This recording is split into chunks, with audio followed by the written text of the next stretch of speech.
Pode ser agora que o Alexandre de Moraes sofra novas sanções, só que agora da Europa. Ele já não está podendo viajar para os Estados Unidos e pode ser que tenha algum problema também se ele quiser viajar para os países da Europa. Né? Tem até uma notícia que está aqui no Metrópolis, né? Do Paulo Capelli, na coluna dele, ó. Deputado do Parlamento Europeu propõe sanção a Moraes, hora de agir, tá? Só que isso daqui, eu devo confessar para você que não é uma notícia que saiu agora. Já tem um tempinho que saiu, inclusive um pouquinho antes da sanção do Donald Trump. Só que a gente sabe que uma coisa puxa a outra, tá? Nesse caso aqui, o deputado que falou isso, que propôs essa sanção, foi o Dominik Tarczyński.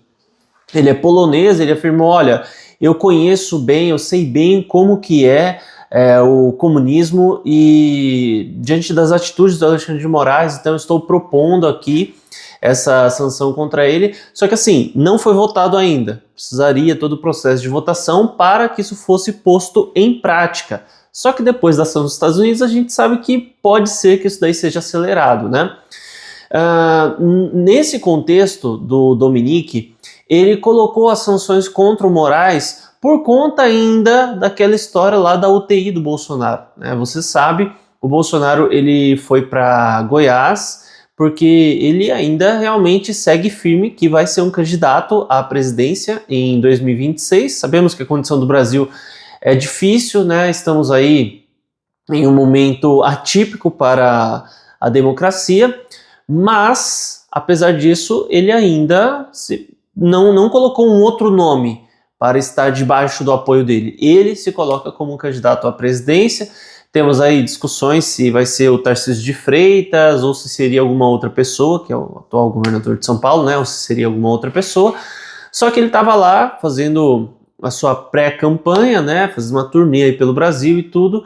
E ele sentiu uma dor muito forte, ele já estava há vários dias com essa dor, inclusive ele convive normalmente com dores, com dificuldade de ir no banheiro e tudo, até porque, né, Bolsonaro é um idoso, ele tem mais de 70 anos, né, eu já estou sofrendo alguns efeitos da idade agora que eu já estou quase nos 40, eu fico imaginando, se eu chegar perto dos 70 igual o Bolsonaro, eu vou sentir bem mais dificuldade, né?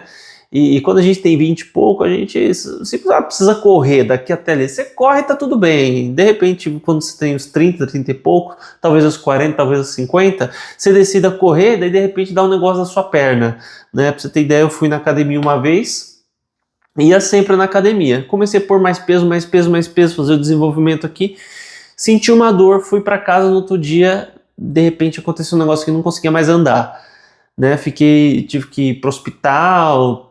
Enfim, você vai ficando velha, tudo piora, né? E o Bolsonaro, ele sofreu esse negócio da perfuração, naquela eleição que ele concorreu com Haddad, em que ele se tornou presidente.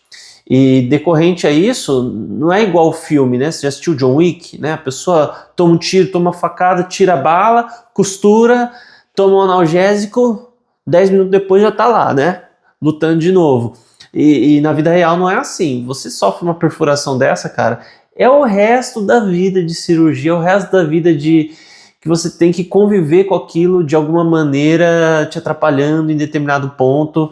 E assim, o corpo humano é assim, não é igual filme, né? Eu tô batendo tanto nessa tecla porque o pessoal fala, é fingimento, é fingimento. E não é, cara, não é. Quem tem pelo menos uma lesão corporal sabe exatamente o que é. Eu já tive lesão nas costas, lesão no ombro, e são coisas que me acompanham, e no joelho, e são coisas que me acompanham até hoje. Eu imagino que aos 70 anos tudo deve ficar bem mais pesado ainda, né? Então, ele sentiu dores, foi para o hospital, e a grande questão disso tudo é que o Bolsonaro é uma pessoa que tem residência fixa há muitos anos, no mesmo local. É uma pessoa que tem advogado constituído, muito bem claro, em vários processos e inquéritos que envolveram ele. E então, essa intimação do STF poderia muito bem ter sido entregue para o advogado dele. Mas não. Quiseram ir lá na UTI, a moça foi até lá, o oficial de justiça foi até lá, entregar o negócio em mãos para o Bolsonaro, né? Tudo bem que isso daí foi talvez um recado do Alexandre de Moraes que ele queria passar de alguma maneira, vou te caçar onde você estiver, Bolsonaro. Só que só serviu para trazer mais popularidade e reacender o fogo de seus apoiadores, né? Essa aqui foi a verdade. Igual esse negócio de colocar a tornozeleira eletrônica nele agora, né? E daí, depois disso, esse deputado Dominique foi que ele protocolou. No dia seguinte, ele protocolou o projeto. Só que até então não estava sob votação. E agora, o que eu suponho que vai acontecer é que talvez isso acelere muito esse processo, porque assim como no Brasil, na Europa, não é assim, você tem um projeto de lei, pá, começa a votar. Não é assim. Existe sempre uma ordem de prioridades que deve ser seguida e dependendo de como tiver a situação da negociação da Europa com os Estados Unidos, pode ser que o negócio comece a caminhar, né? Não é garantido, não é certeza que isso vai acontecer, mas sim, existe esse risco. É claro que também o projeto pode sofrer alterações no meio do caminho para incluir outros ministros. Sabemos que aqui a gente teve o delegado Shor da Polícia Federal, a gente teve aí alguns ministros que não podem mais entrar nos Estados Unidos, e inclusive seus familiares também não. E daí um dos ministros publicou a frase, né? Sempre teremos Paris, que é uma referência ao filme Casablanca, e uma referência à Europa, né? Só que agora, diante disso, né, você olha para a situação e fala, será que eles vão ter Paris ainda, né? Sem contar que a gente tem o Gilmar Palusa. O Gilmar Mendes, ele, eu acredito que é uma vez por ano, ele faz um evento em Paris que chama as Big Techs, os ministros do STF, especialistas em direito do mundo todo. Daí, nesse momento, as Big Techs vão lá e proporcionam experiências fantásticas aos ministros, agradam eles bastante, né? Até porque a gente sabe que as Big Techs, todas elas têm processos que tramitam no STF, né? E então, assim, é complicado você tentar comprar um ministro do STF, né? Você não chega com uma maleta de dinheiro, tô aí, vai, pega esse dinheiro aqui e... Não, eles não fazem isso, né? Seria muito arriscado. Então, o que as Big Techs fazem é tentar agradar o máximo possível os ministros para ver se de repente sai uma decisão favorável. Você não pode simplesmente chegar lá, conversar com o cara, eu te dou tantos milhões e você aprova lá, me dá uma decisão favorável em relação ao meu processo no STF. Eles não fazem isso, tá? Esquece, esse tipo de coisa não existe. Então, o que as Big Techs fazem é tentar comprar os ministros patrocinando evento, dando experiências únicas, agradando eles, suas famílias e seus amigos, né?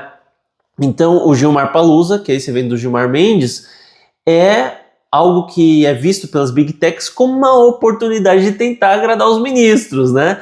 Só o que eu não vou falar aqui nesse vídeo é se eu acredito que eles aceitam ou se eu não acredito que eles aceitem esses agrados. Aí já é uma outra história, se eles realmente interpretam dessa forma, né? Então, com isso, a gente tem também a questão de Portugal. Eu falei o evento de Lisboa, o Gilmar Palusa, do Gilmar Mendes, enfim. Por quê? A direita está com muita força em Portugal. Eles estão com uma possibilidade muito forte de vencer a próxima eleição presidencial e o representante do partido Chega de direita, né, a eleição em 2026, primeiro turno em janeiro, segundo turno em fevereiro. O cara lá, ele já disse, o candidato a presidente, ele falou que ele vai sim aplicar uma sanção ao Lula, para impedir que o Lula entre em Portugal. Só que agora, depois de tudo isso, o cara sendo de direita, se ele ganhar, eu acredito que não vai ser só contra o Lula. Eu acredito que ele vai aplicar sanções também a ministros do STF, assim como o Trump fez. Entende? O cara de direita lá apoia Bolsonaro, apoia Trump, a conta tá feita. Então vai chegar uma hora que os ministros vão ter que fazer igual o Randolph Rodrigues falou lá. Conheçam a Amazônia, conheçam o Amapá. Parece até piada o que ele falou, né? Mas ele fez um post falando esse tipo de coisa, né? Não, as praias do Nordeste brasileiro não perdem em nada para as praias norte-americanas. Cara, é incrível, né? Mas assim, claro que tudo que eu falei aqui está ainda no mar das possibilidades, mas essas possibilidades estão se aproximando cada vez mais. Tudo vai depender de como eles agirem em relação ao caso do Bolsonaro, ao caso do pessoal do 8 de janeiro, as ações do Lula também. Então, vamos ver aí o que acontece, né? Mas já se inscreva no canal, ative o sino das notificações e deixe um like aí nesse vídeo. Até mais.